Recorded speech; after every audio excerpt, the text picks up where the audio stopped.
찬미 예수님.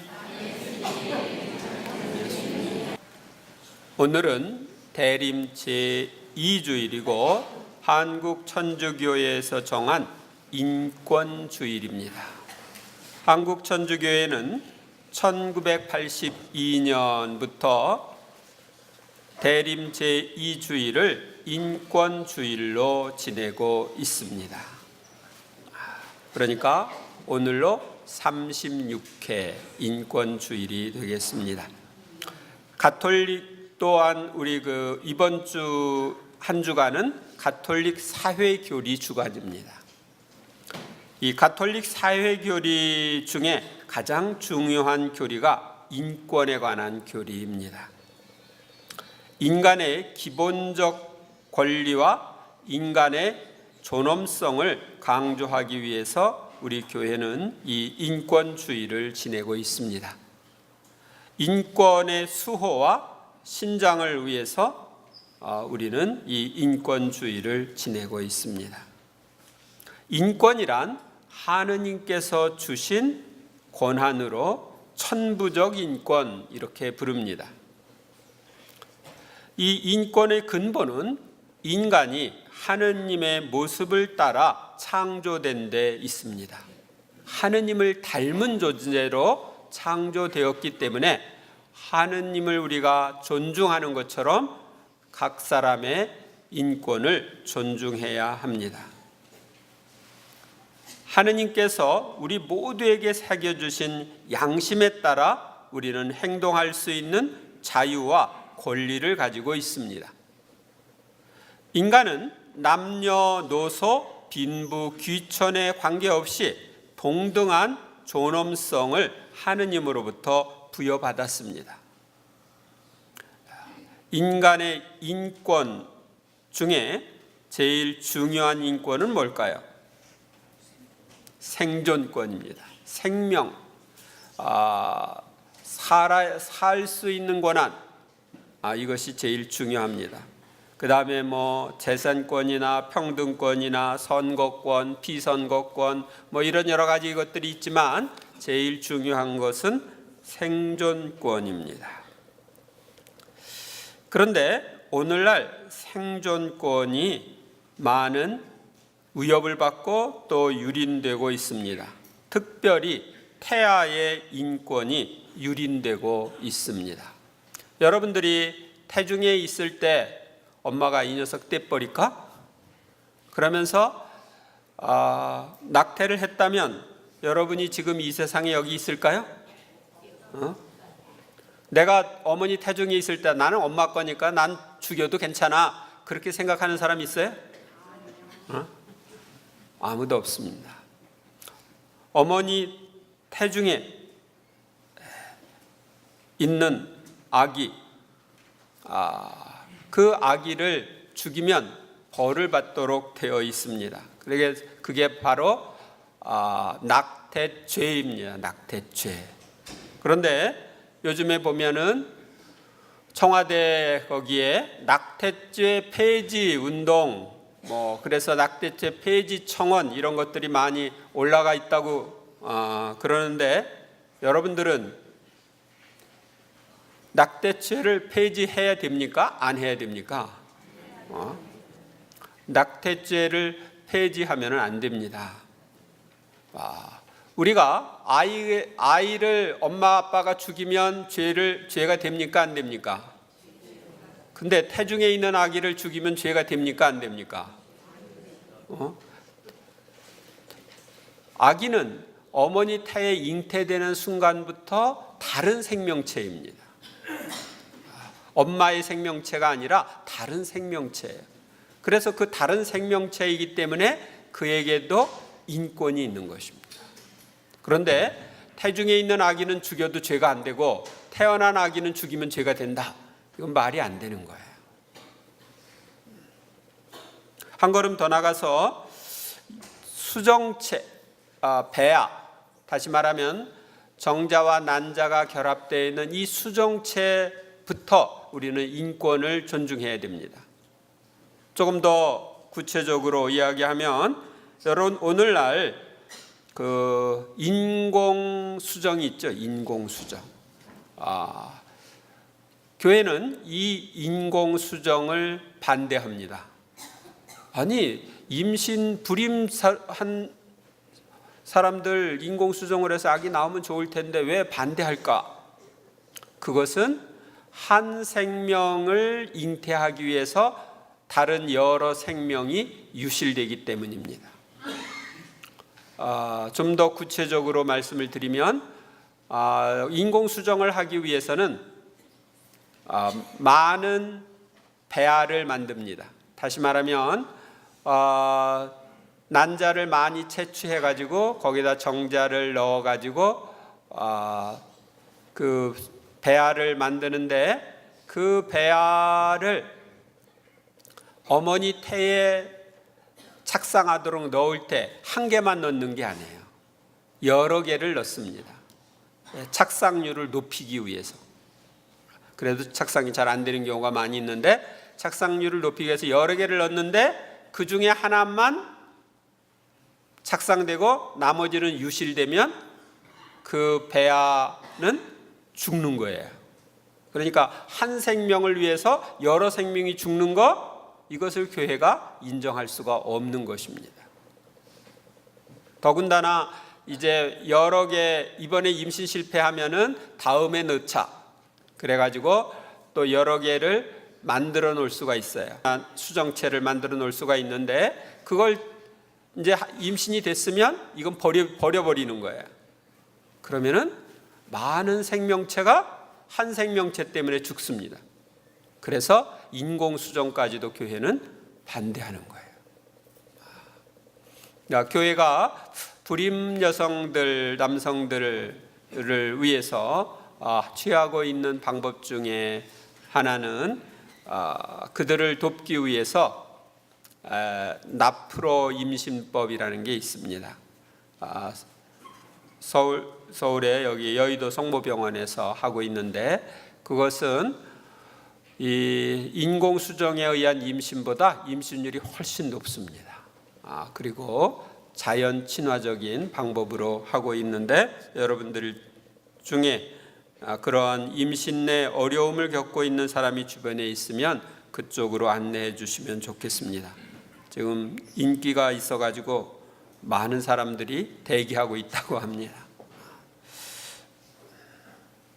우리는 태아의 인권을 중요시 여겨야 되는데, 그렇지 못하고 아무 힘이 없는 태아를 죽이는 낙태죄를 짓고 있는데, 그 낙태죄를 많은 사람이 짓다 보니까 그거 죄가 아니야, 그 낙태죄 폐지해야 돼, 이런 식으로 사람들이 생각을 하면서 낙태죄 폐지 청원을 하고 있는데, 사실은 낙태죄는 더 강화되어야 합니다.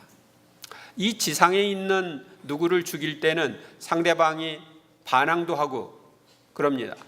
그런데 낙태죄를 폐지하자고 하는 그 사람들은 태중에 있는 아기가 아무 힘이 없으니까, 인권을 주장할 수가 없으니까 폐지하자고 그러는 것 같아요. 그런데 문제는 그렇게 되면 생명에 대한 존중이 우리에게 없어져 가지고 살아있는 생명에 대한 인권까지도 이제 문제가 생깁니다. 그래서 낙태죄는 폐지하면 안 되기 때문에 우리 추경님과 우리 한국교회는 100만인 서명운동, 낙태죄 폐지 반대 서명운동을 하고 있습니다. 태아의 인권뿐만 아니라 유아의 인권도 문제입니다. 내가 키우기 힘들다는 이유로 아기를 버리는 경우들이 있습니다. 근데 아기를 버리면 이제 입양을 가는 아기들이 있고 그 해외로 입양 가는 아기들이 많습니다. 아직 한국이 선진국 쪽으로 간다고 그러는데 다른 나라에 입양되는 아기들이 국내 입양하는 아기보다 더 많은 현실입니다. 또 인권이 지금 유린되고 있는 것 중에 하나는 어린이나 청소년, 노인, 장애인들입니다. 어린이, 청소년들의 문제는 부모와 사회에 영향을 주고 있습니다. 요즘은 그래도 인권이 많이 신장되어 있지만 아직도 성도덕의 타락으로 인해서 성의 노예가 되어 있는 사람들이 있고, 노인들이 천대를 받고 갈 곳이 없어서 노인들이 자살을 하는 경우도 있습니다. 장애인들도 천대를 받는 경우들이 있습니다.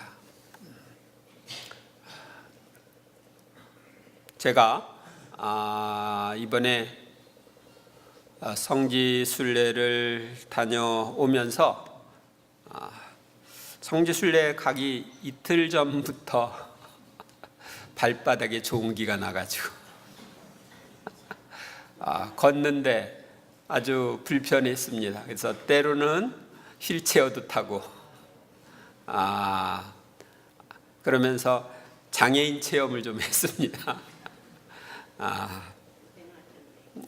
그러면서 장애인이 굉장히 힘들고 다른 사람들 빨리빨리 걷는데 통증이 있으니까 빨리빨리 못 걷고 그러면서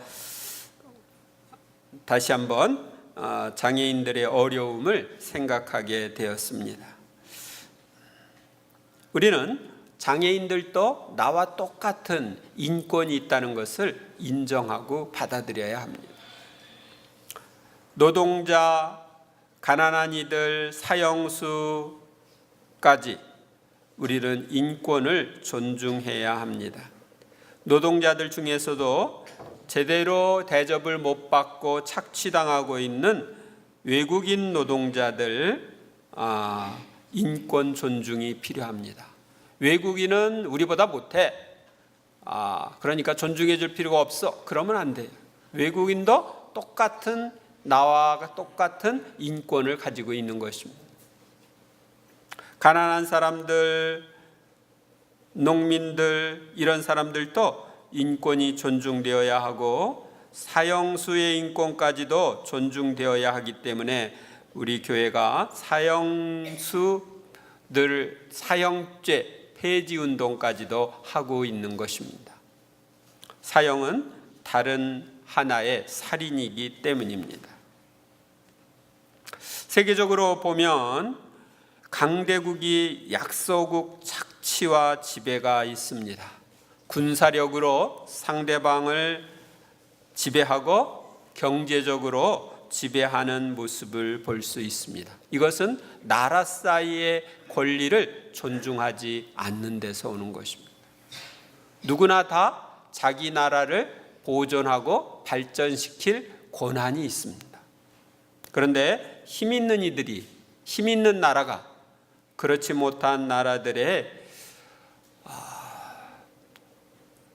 재산인 자연 재산인 지하 자원이라든지 이런 것들을 착취하는 경우를 볼 수 있습니다. 중남미 지역을 이렇게 갔다 왔는데 바로 그런 곳에서 착취가 그동안에 이루어져 있었고 지금도 이루어지고 있는 것을 볼 수 있습니다. 우리는 공산주의 치하에서 표현의 자유, 종교의 자유 이런 것들이 또 정치 결사의 자유 이런 것들이 말살되어 있는 것을 볼 수 있습니다. 북한이나 중국이나 이런 데서 마음대로 종교를 믿을 수가 없고 전파할 수가 없지요. 정치 결사의 자유도 없습니다. 이슬람이 집권하고 있는 나라에서는 가톨릭 신앙을 전할 수가 없습니다. 또 가톨릭 신앙을 전하는 사람이나 개종하는 사람이 있으면 벌을 받습니다. 파키스탄이나 이런 데서도 이것 때문에 만약 가톨릭 신앙으로 개종을 하면 주변에 있는 사람들이 죽입니다. 그런데 그걸 명예살인이라고 합니다. 우리 친지들의 명예를 더럽혔다. 그래서 죽이는 명예살인이라고 하는데 그런 사람들은 처벌을 받지 않습니다. 이렇게 세계적으로 인권이 심각한 문제에 봉착되어 있습니다. 그러나 잘 살펴보면 우리 자신도 과연 인권을 존중하고 있는지 생각해야 합니다. 그리고 회개해야 합니다. 내가 차별의식을 가지고 있다면 이것을 회개해야 합니다. 내가 지역감정, 영남이다, 호남이다 하는 지역감정이 있는지, 내가 부자는 존중하고 가난한 이는 천하게 여기는 그런 생각은 없는지, 내가 가정에서 가장으로서, 부부로서, 부모로서, 자녀로서 똑같은 권한을 가지고 있다고 인정하며 살고 있는지 살펴볼 필요가 있습니다. 회사에서 내가 윗자리에 있다고 아랫사람의 인권을 존중하지 않는 적은 없는지, 그들을 무시하는 적은 없는지 살펴볼 필요가 있습니다. 타인의 인권 침해가 있다면 그것을 회개해야 합니다. 우리는 인권 회복을 위해서도 기도해야 하지만 내 안에 근본적으로 저 사람과 나는 똑같다, 저 사람의 권리와 나의 권리는 똑같다, 저 사람도 하느님이 정말 사랑하고 나도 하느님이 사랑한다, 이것을 인정하고 받아들여야 합니다. 이것이 최후의 심판 때의 기준인데요, 최후의 심판 때 마태오복음 25장 40절에 보면 너희가 여기 있는 형제들 중에 가장 작은 이 하나에게 해준 것이 곧 나에게 해준 것이다, 이렇게 말씀하십니다. 가장 작은 이라고 하는 것은 보잘것없는, 이 공동번역에서는 그렇게 되어 있었죠. 그러니까 인권 침해를 받기 쉬운 그런 사람들 하나에게 해준 것이 다 예수님께 해드린 거다, 이런 것이죠. 그러니까 내가 다른 사람을 존중하고 사랑하면 예수님께 그렇게 해드린 것이고, 내가 다른 사람을 나보다 못한 사람으로 멸시하고 왕따시키고 그의 인권을 말살하면 그것은 예수님께 그렇게 해드리는 것이다. 그래서 이번 한 주간 동안 여러분들의 마음 안에 내가 정말 상대방을 나와 똑같은 존재로 생각하고 존중하는 마음이 있었는지 살펴보시고, 그것이 없었다면 회개하는 한 주간이 되시기를 바랍니다. 이번에 성탄을 맞이해서 고해성사를 받을 때 내가 정말 인권을 존중하는 마음이 그동안에 있었는지 이것도 살펴보고 성사거리로 삼으시기 바랍니다. 그래서 상대방의 권리를 존중하지 않고 무시했던 삶을 이제 버리고, 상대방 안에도 예수님이 계시고 그에게 해준 것은 예수님께 해준 것으로 예수님이 최후의 심판 때 심판하신다는 이 기준을 생각하면서 여러분들이 주변에 있는 이들의 인권을 존중하는 삶을 사시기 바랍니다.